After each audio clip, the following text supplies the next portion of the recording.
नमस्कार, सी न्यूज भारत में आप सभी का स्वागत है। मैं हूं आपके साथ ऋचा सिंह। खबर सुल्तानपुर से है, जहां महाविद्यालय हनुमान प्रसाद सिंह के जन्म दिवस पर रामगढ़ में अंतर जनपदीय वॉलीबॉल प्रतियोगिता का आयोजन किया गया, जहां जीएसटी कमिश्नर सुशील सिंह ने विजेता टीम को ट्रॉफी देकर सम्मानित किया। वहीं महाविद्यालय प्रबंधक हनुमान प्रसाद सिंह के जन्म दिवस के अवसर पर केक काटकर अंतर जनपदीय वॉलीबॉल प्रतियोगिता का शुभारंभ किया गया।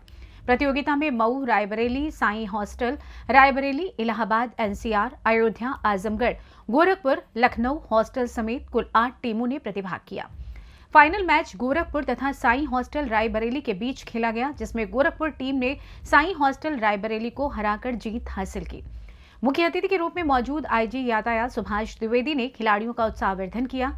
वहीं Sultanpur Lambhua, KP Singh, PG college, Mathura Nagar, Ramgarh में महाविद्यालय प्रबंधक हनुमान प्रसाद सिंह के जन्मदिन के मौके पर मुख्य अतिथि के रूप में जीएसटी कमिश्नर सुशील सिंह ने कहा कि जीवन में कभी हार नहीं माननी चाहिए, जीतने के लिए ईमानदारी से प्रयास करते रहना चाहिए।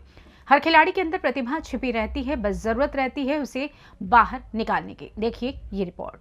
पहले तो बाबूजी के जन्मदिन की बहुत बहुत बधाई है आपको।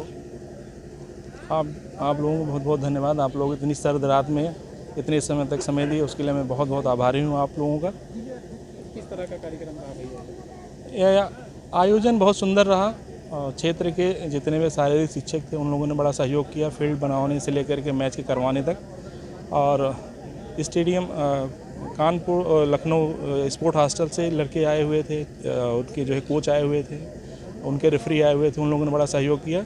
बहुत सुंदर आयोजन रहा, जिसमें आप लोगों का भी सहयोग रहा, उसके लिए मैं बहुत बहुत आभारी हूँ। आई थी भैया?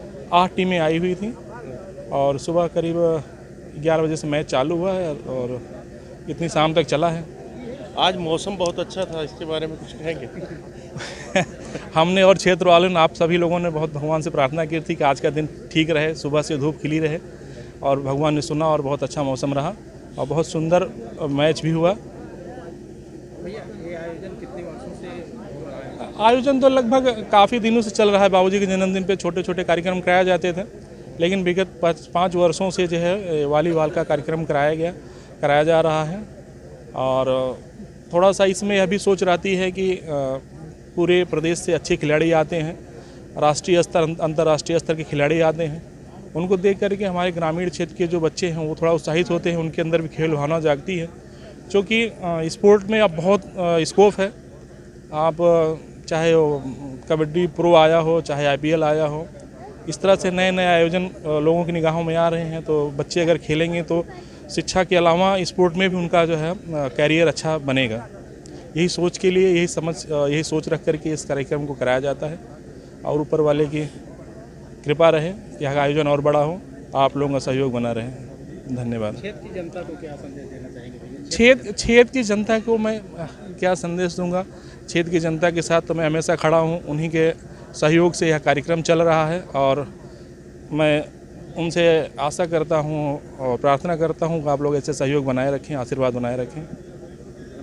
धन्यवाद। हमारे जो मुख्य अतिथि आदरणीय कमिश्नर साहब, आदरणीय डॉक्टर साहब, उपस्थित यहाँ सारे सज्जन जो भी दूर दराज से आए हैं या गांव के हैं, पड़ोस के हैं, हमारे विद्यालय के छात्र हैं, प्राध्यापक हैं, सबको मैं बहुत बहुत धन्यवाद और शुभकामना व्यक्त करता हूँ।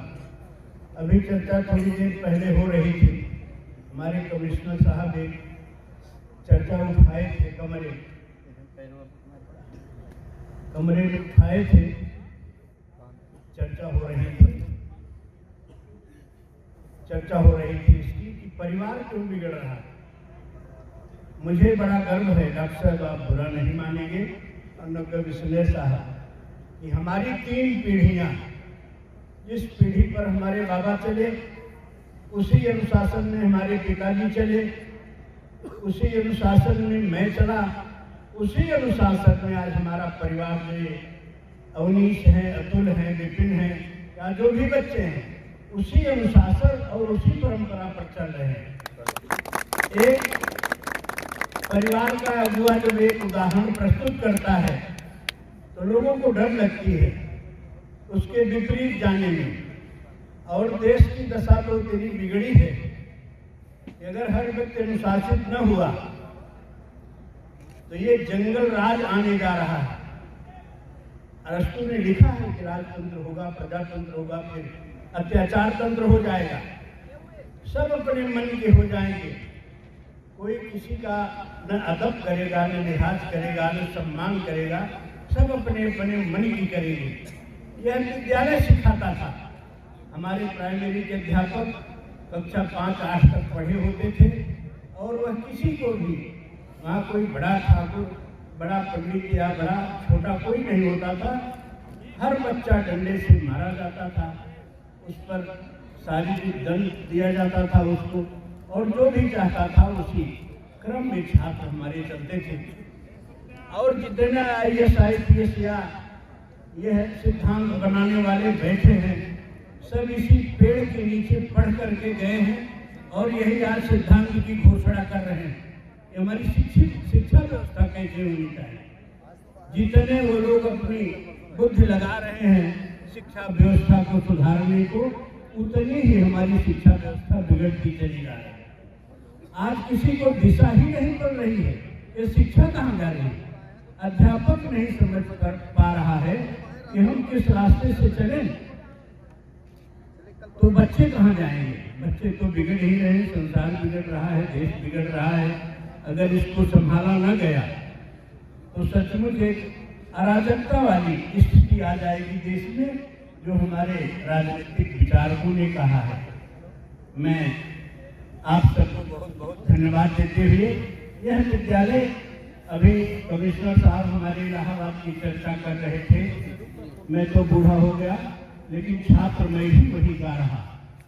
मैं हिंदू छात्रावास में रहा, मैं उस कमरे का छात्र रहा जिसमें चंद्रशेखर प्रधानमंत्री हुए। वो हमसे पहले थे, हम उनके 2-4 साल बाद आए या 10 साल बाद संभव है कि गया हो। 140 नंबर कमरे मैं रहता था, उसी में चंद्रशेखर जी गए। और वह सारी परंपराएं आज वहाँ की भी बिगड़ गई। मैंने बताया अभी कि हमारे एक मित्र जिलाधिकारी फैजाबाद थे, गोडा थे, बाराबंकी थे। वो जब इंटर पास करके वहाँ भर्ती होने गए छात्रावास में, वो कुर्ता पैजामा पहन के गए थे, इसलिए उनका एडमिशन नहीं हुआ, क्योंकि वो उस परंपरा को नहीं पूरा कर रहे थे जो उस छात्रावास की परंपरा थी, इसलिए उनको कमरे नहीं मिले। उसमें वो बाद में छात्रावास में आए। एक परंपरा समाज के जो दिशा निर्देशक हैं, जो दिशा देते हैं समाज को, वो बनाते हैं, उसी पर सारे समाज को चलना पड़ता है। जब रास्ता भटकता है तब हर आदमी पथभ्रष्ट हो जाता है। सबके दिमाग में तो समझ ही नहीं आता कि हम क्या करें, किस रास्ते से चलें। और इसके लिए जरूरी है कि हमारे राष्ट्र के मार्गदर्शक जो हों, विद्वान हों, वो स्वयं रास्ता तय करेंगे किस रास्ते से समाज चलेगा, किस रास्ते से विद्यालय चलेगा। आज तो क्षमा करेंगे अगर किसी को दुख हो, हमारी सरकार ही नहीं समझ पा रही है कि हमारी शिक्षा व्यवस्था कैसे चलेगी। आज अध्यापक समझ नहीं पा रहा है, साल में 4 बार तो परीक्षाएं होती हैं, पढ़ाई हो ही नहीं पा रही। पढ़ाई होती थी, डांटे जाते थे, मारे जाते थे, हम लोग यूनिवर्सिटी में थे, हम लोग भी क्लास से निकाल दिए जाते थे। डंडे भले में चलते रहे, लेकिन प्रोफेसर क्लास से बाहर कर देता था। ये अनुशासन था, वो सारा कुछ टूटता जा रहा है। पता नहीं वो पथ प्रदर्शक हमारे कहाँ हैं जो इस राष्ट्र का निर्माण करेंगे, जो सबको दिशा देंगे। अभी तो पथभ्रष्ट हो गया है देश, न आम जनता की समझ में कुछ आ रहा है, न हमारे नेताओं की समझ में कुछ आ रहा है। दिनकर जी ने लिखा है, जहाँ पालती हो नीति पद्धति को सत्ताधारी, जहाँ सूत्रधर हो समाज के अन्यायी विचारी, जहाँ खड्ग बने एकमात्र आधार बने शासन का, दबे क्रोध में धधक रहा हो, जहाँ हृदय जन जन का, वहाँ अत्याचार और भ्रष्टाचार पनपता है, बांटता है और देश उसी दिशा में जा रहा है। मैं आए हुए अतिथियों का बहुत भारी हृदय से नहीं क्या कहते हैं, बड़े सम्मान के साथ, बड़ी अपनी शुभकामनाएं लेकर के सबका सम्मान करता हूँ, सबके प्रति आभार व्यक्त करता हूँ। आए हुए भाइयों को सबको एक साथ सुजन समाज सकल गुण खानी और करहूँ प्रणाम जोरी जुग पानी। मैं सबको एक साथ प्रणाम करता हूँ। बहुत बहुत धन्यवाद।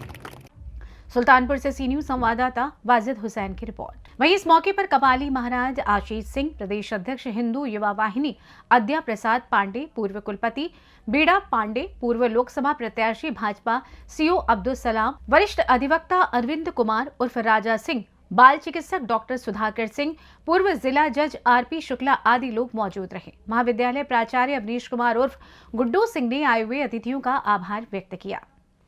फिलहाल इस खास रिपोर्ट में बस इतना ही। देश दुनिया की तमाम खबरों की जानकारी के लिए आप देखते रहें सी न्यूज भारत। हर खबर आपके साथ, आपके हाथ।